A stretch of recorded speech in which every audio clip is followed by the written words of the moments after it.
Robert Englund has acted in well over 100 projects and counting in everything from movies to television. However, he'll forever be known as a household name in the horror community for his legendary character, Freddy Krueger. After the overwhelming success of the Nightmare on Elm Street series, Englund was thinking about trying his hand at directing. It was 1987 and he was just finishing his work on A Nightmare on Elm Street 3, Dream Warriors. At the time, 976 phone numbers were a huge thing. 976 was a premium phone number you could call and be charged a higher rate, usually well into the $2 to $3 range per minute. It was originally used for phone sex. People, mostly guys, would call a 976 number and talk to a live operator who would engage in sexy talk to them. The ads were found in the backs of men's magazines and constantly ran during late-night television. 976 became so popular it branched out into 1-900 numbers where they covered a variety of services. Everything from rock talk, to video games, to astrology. You could even get messages from the Coreys, which was spoofed in an episode of The Simpsons. If you wanted to, you could even talk to the man himself, Freddy Krueger. Englund thought about a way to take this phenomenon and turn it into a horror movie. What if you could call a 976 number and talk to the devil? And thus 976 Evil was born. The script was written by Rhett Topham, who recently wrote the rock and roll horror film Trick or Treat, and Brian Helgeland, who had just written the screenplay for A Nightmare on Elm Street 4, The Dream Master. Englund took this and met with some producers at Sintel Films. According to him, he pitched his head off and vomited his ideas all over them until they got excited. With Englund's popularity in the horror community, the prospect of him directing his own feature based on an also popular service was too good to pass up. His concept was that a nerdy high school kid has an overbearing religious mother and is constantly bullied in school. He discovers a hotline to hell and over time becomes possessed, which gives him evil powers he uses to get revenge. For the cast he hired Stephen Jeffries, who was Evil Ed in 1985's Fright Night. Although it wasn't Fright Night that made Englund hire the actor. It was his role in the 1986 crime drama, At Close Range. Jeffries would play the role of Hoax, the troubled teen who'd turn evil. Hoax's overbearing mother was played by Sandy Dennis, who won an Oscar for Best Supporting Actress in Who's Afraid of Virginia Woolf. For the hero Spike, they hired Patrick O'Brien. Englund said he reminded him of a young Marlon Brando. Spike's girlfriend Susie was played by Leslie Dean. Englund saw her in an episode of 21 Jump Street and thought she'd be perfect for the role. Robert Picardo was hired for the small role of Mark Dark, the owner of the 976 company. Englund wanted the movie to be like a horror film noir with some comic book style elements. He had the film storyboarded to look like the panels of a comic book. Since this was the late 80s, the visuals were all practical. Englund hired makeup effects master Kevin Yeager. The two had become good friends after working together on numerous Nightmare on Elm Street films, with Yeager doing the Freddy makeup. Yeager was also the lead guitarist in Trick or Treat. With a budget of under $2 million, it was relatively low budget. They started filming in the fall of 1987 in and around Los Angeles, California. They filmed on location when possible and built sets when they had to. The movie theater was a miniature they filmed using a process called Intravision. Intravision was first used in the 1981 film Outland, starring Sean Connery. It's been used in everything from Stand By Me to Megaforce. Intravision was a front projection process that allowed filmmakers to view a finished composite of live action and plate photography through the camera's viewfinder on set and in real time. The plate in this case was the movie theater. The doors and the ticket counter were real, but the rest was the miniature. The miniature was about 2 feet high and 4 feet long with real blinking lights and a full light-up marquee. It was a lot of work, but much cheaper than having to find a location and pay for its use. The posters on display were some of the director's favorites: The Texas Chainsaw Massacre, Creepers, and The Evil Dead. They used this process for a few other scenes, like the pit to hell in Hoax's living room. While working on the film, Englund met set director Nancy Booth, and the two hit it off. They started dating, and Nancy was leaving messages in the sets for Robert to find while going over the dailies. Little things like the R+N graffiti in the bathroom. The devil voice on the phone was Englund himself. He was happy with it, although he said he should have changed his laugh to sound a little less like Freddy. Englund wanted to make the film have a religious angle, which he showcased through his fish motif. After Spike makes his first call, the sky rains fish as a biblical warning, which Lucy mistakes as a miracle. Englund said it was an unusual experience for him because he was standing off camera on a ladder, throwing buckets of fish at an Oscar-winning actress. Throughout the film, you could see fish numerous times. They also had fun with the film by incorporating little things that had to do with the devil. The phone number, the order of deviled eggs, El Diablo, and Deuterostramonium, known as the Devil's Weed. This was the plan on the card as well as outside Lucy's house. Later in the film, Lucy's house is frozen because, yes, indeed, hell had frozen over. Englund was a fan of the British pop soul band Simply Red. While filming, he choreographed a love scene between Spike and Susie to Holding Back the Years. Simply Red was unknown at the time, and Englund got a quote to get the rights to the song for $10,000 for the film. He pleaded with the producers, but they refused. Shortly after that, the song explodes and goes to #1 on the Billboard charts. The producers were kicking themselves because they could have had a major song tied to the film for very little comparatively. Needless to say, after the song hit #1, there was no way they could afford it, so they had to use something else.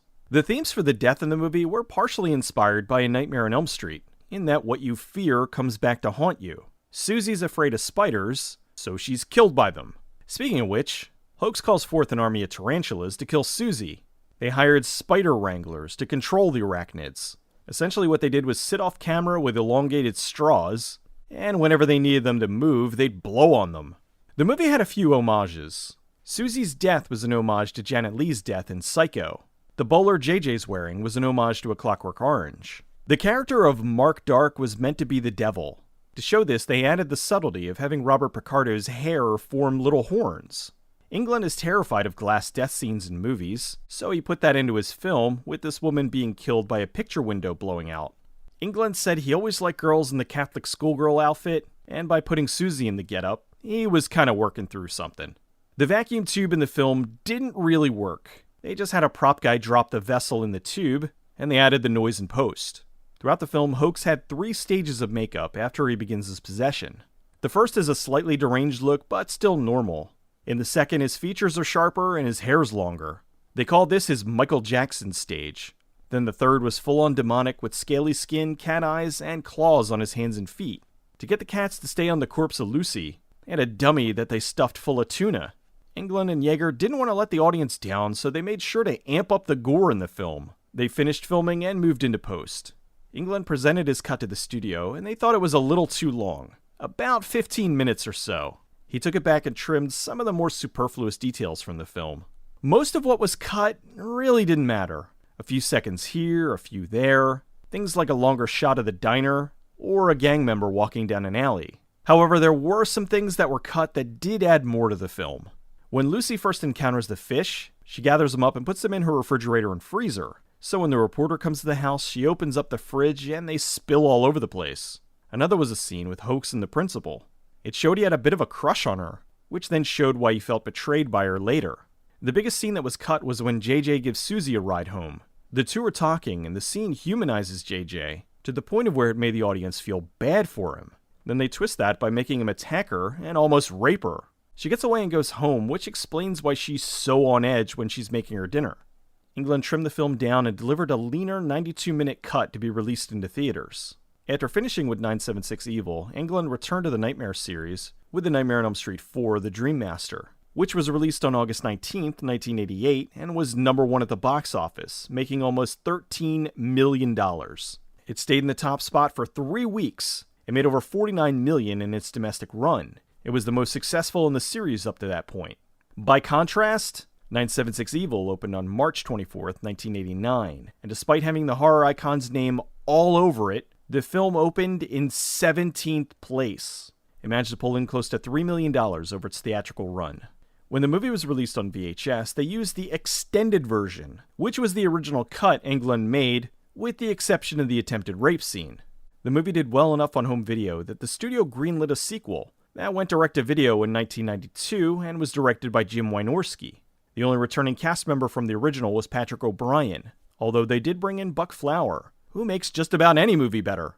Robert Englund was sad the movie did so poorly and returned to acting. He had high hopes for the film. He said, "I want 976 Evil to be very American, a sort of remnant to Edward Hopper's world. A romanticized wrong side of the tracks, a place that is sort of funky with a little Zap Comics kind of charm. It's a nasty, profane, evil little movie." He didn't direct another film until 2008's Killer Pad. He hasn't directed again since.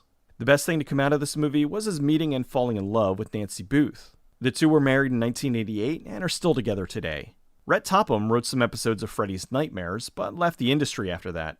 Brian Helgeland, on the other hand, was much more successful. He went on to write Conspiracy Theory, Man on Fire, Mystic River, and won an Oscar for Best Writing for LA Confidential. He's also moved on to directing with Payback, A Knight's Tale, and 42. He's currently working on a Game of Thrones spin-off movie. Kevin Yeager continued to work on the Nightmare series, and went off to create another horror icon, the Chucky doll in the Child's Play series. He also directed the fourth Hellraiser film, Hellraiser Bloodline, but due to Dimension Pictures, most likely Harvey Weinstein re-editing the film against his wishes, he disowned it and had his name removed. It now uses the notorious Directed by Alan Smithy pseudonym. 976 Evil is a different sort of horror film. While it does have a lot in common with other horror films, such as the revenge angle, the overly religious mother, and the good kid going bad, it still ties it together with the 976 angle that helps to set it apart. Not hugely apart, but different enough. The movie was recently released on Blu-ray, and it includes the theatrical and the home video version. While there are some things in the home video version that make the film better, overall most of the stuff that was cut was stuff that deserved to be cut. It still doesn't include the attempted rape scene, so it's not the full uncut version. I heard a while ago this was up for a remake, and I thought, really? With today's audience, would they even get the whole 976 angle? It was pretty much gone by the late 90s and early 2000s. A large part of what made this whole thing work was that 976 or the 1900 numbers were so huge at the time, you could get just about anything. I don't think it would even make sense to remake this now. Despite having a horror icon at the helm, 976 Evil ended up being fun, but not really all that scary. However, you want to know something that is scary? Evangeline Lilly was once one of the Call Now girls for a 900 Party Line commercial. Tonight, I'm going to do something just for me. I'm going to Live Links. It's the best place to meet local singles, and you can try it for free.